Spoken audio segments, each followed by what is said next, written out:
Hi, my name's Kelly Amos and I'm a health coach.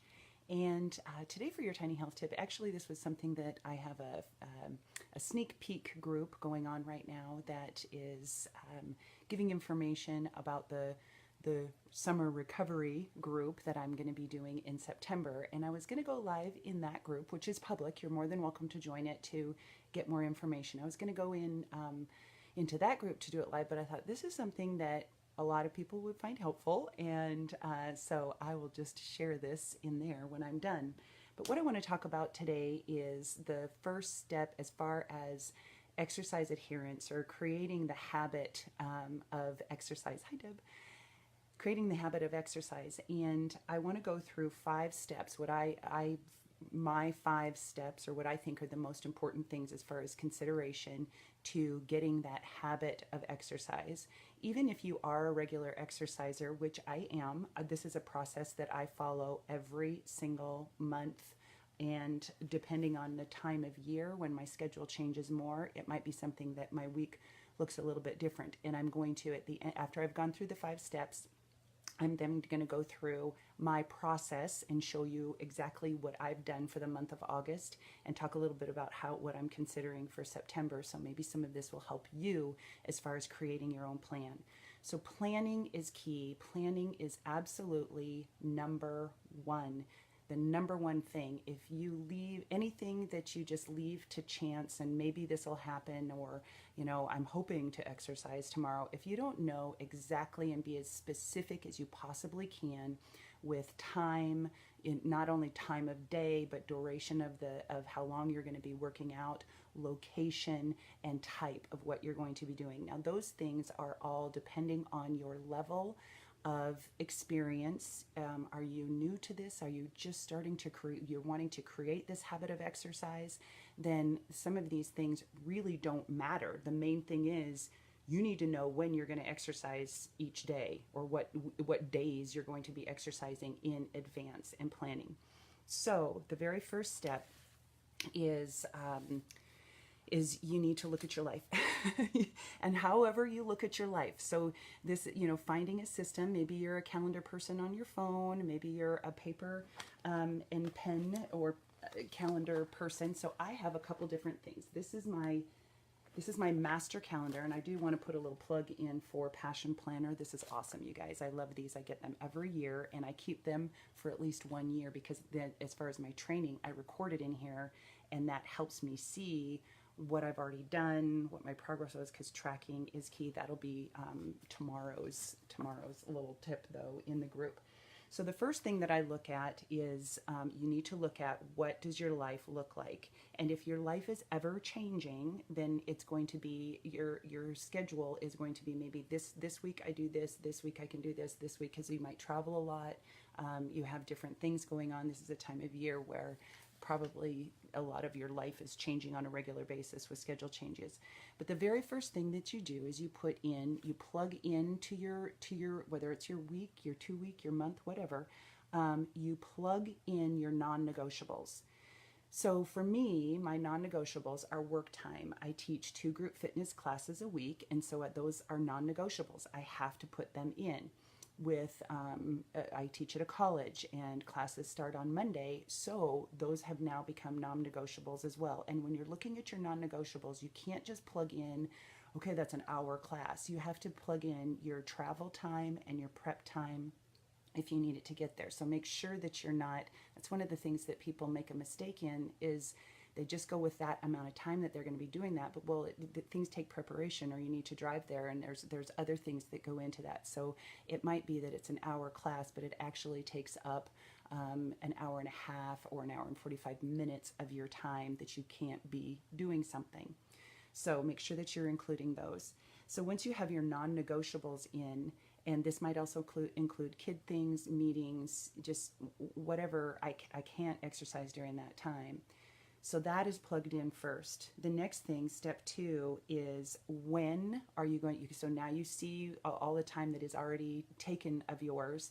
When could you work out? When is the time that you could work out then?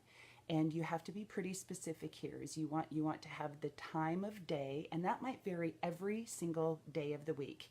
Mondays, you might be able to get up early. Tuesdays has to be at noon. Thursdays is in the evening.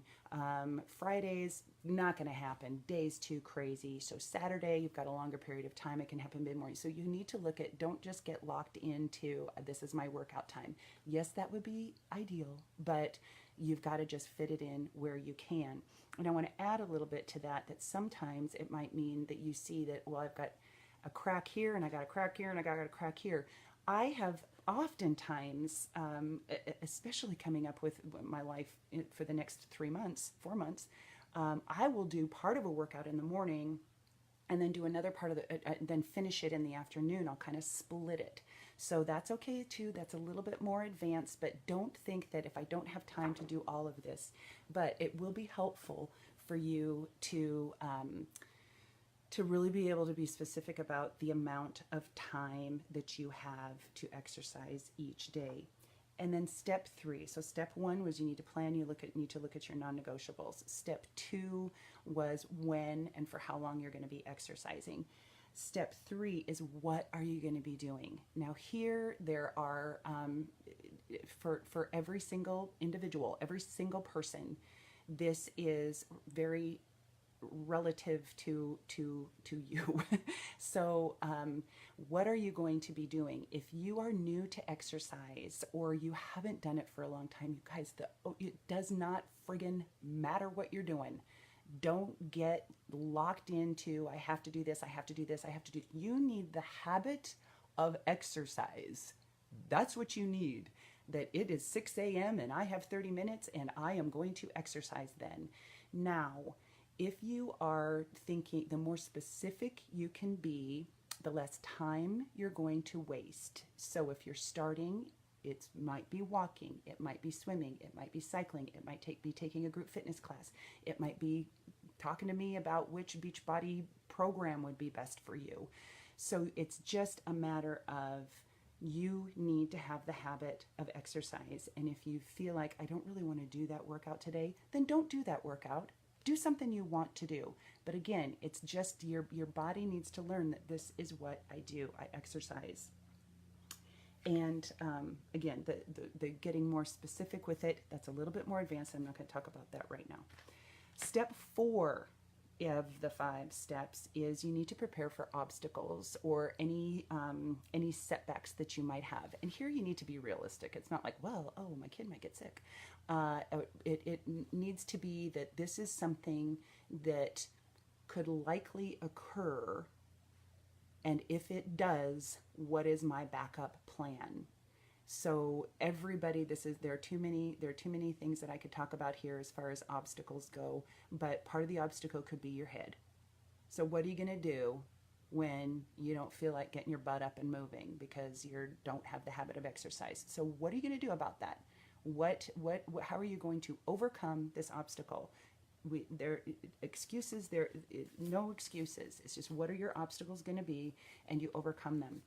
When I managed a health clubs, I had a rule, I had a policy that if there's a problem, if you've got a problem, you can't come to my door, or you can't come to my office, or you can't come to me without a solution. Now you can say, Kelly, I've really thought about this, and here's the challenge, here's a situation, and I've really thought about an option, and I can't think of a solution to this. Can you help me? So that's when you can get help, but you can't just lie over and die. Okay, so prepare and have a backup plan. Step 5 is, thank you, Jennifer, for the thumbs up. Step 5 is not really a step. Step 5 is, what if you miss a day? What if it was on there and on your schedule and I was supposed to do that and I didn't do it? Does that mean you've relapsed and so now you're a failure?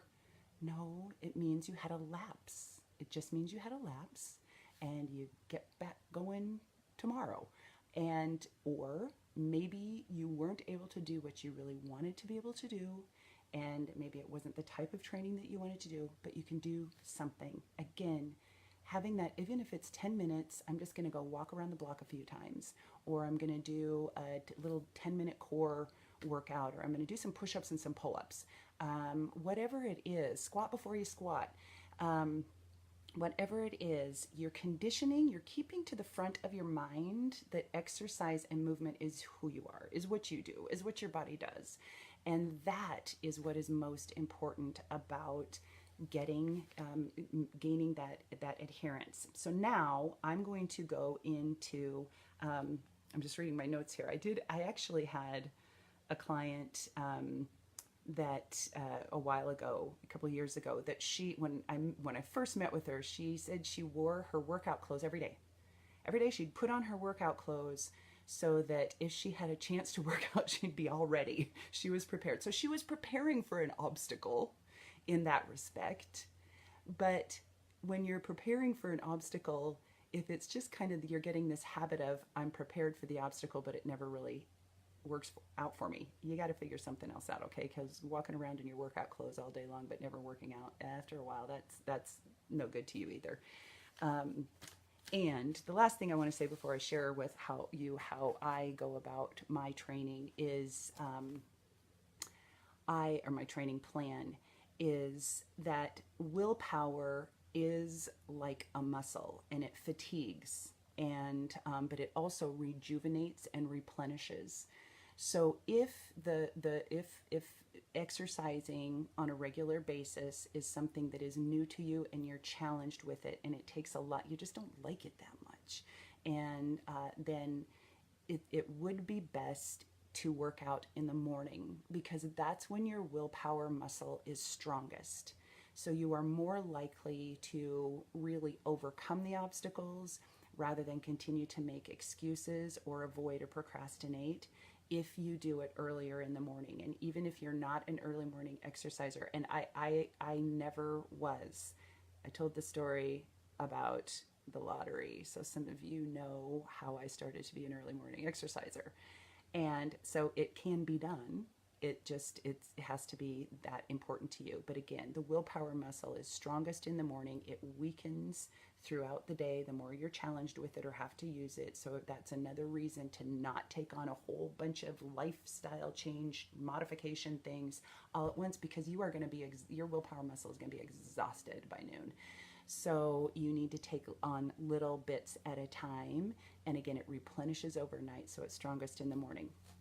So now here's what I'm going to give you. I'm going to show you two things. This is what I have been doing for my groups so that they can see what I'm doing. And so this is kind of new to me. I just started doing that this year.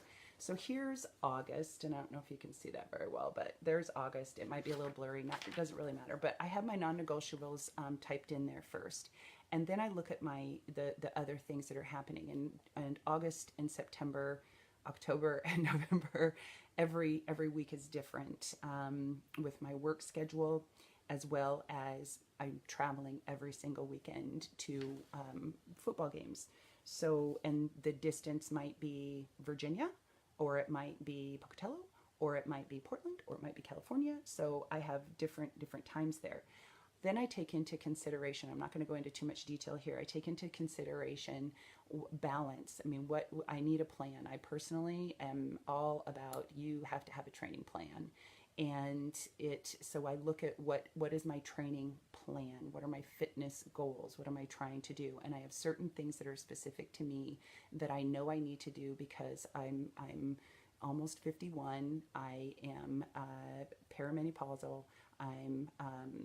I have so I've got hormonal considerations, and I also have things that my body kind of likes and doesn't like, and so I need to make sure that I'm complementing those things, as well as I've got lifestyle goals and longevity goals and prevention as far as disease that all go into my plan. So that's when I plug in. I will plug in my workout, my training, so then I can balance it out, and I can see with my non-negotiables, I can see with my travel schedule. So I might need to have a rest day on a different day because I'm traveling for a longer period of time. So I see all of it. So this is what it looks like in the beginning. This is what it ends up looking like because I have to, so my obstacles, situations came up. So I have to cross out, I can't do that one today. I had an Achilles issue, so running was out. So I bumped that to once that was feeling better. So I brought in something else. So I'm balancing it out with the things that are happening in my life. I try to stick with the same training plan within the week as best I can. So I might just be shifting days, but rarely. I mean, this is so I start out with this is what my ideal schedule, but rarely do I ever see a here's July. I mean, look at all the markings on there. Rarely do I have just a check mark that, yeah, did what I was supposed to do. So it really does take, if you want it to happen, it will. Bottom line is, if you want it to happen, it will. But you just might not know exactly how. How does that work for you? How does that look for you? So that's going to be what this September group is going to be like. And I will help each individual person kind of create a plan for themselves, or if they already know the plan and it's just something that they want that accountability, they want that support, they want that extra information about nutrition or whatever, they want somebody that they can ask some questions to that are specific to them. So it's a all level group. It's for beginner, intermediate, and advanced. We all need help at every single stage. So if you would like to be part of that Facebook group and do the little sneak peek, because it is a public group for until August 31st, I'm going to post the link to it in the comment section below. So just click on there and you can ask to join, and then you can get in there and you'll get more information on how to register for the group if you want to do it. Okay, thank you so much for listening. I was going to shower and look nice for this, but not going to happen. This needed to happen. So people get to see me like this, and that's how you just have to roll sometimes.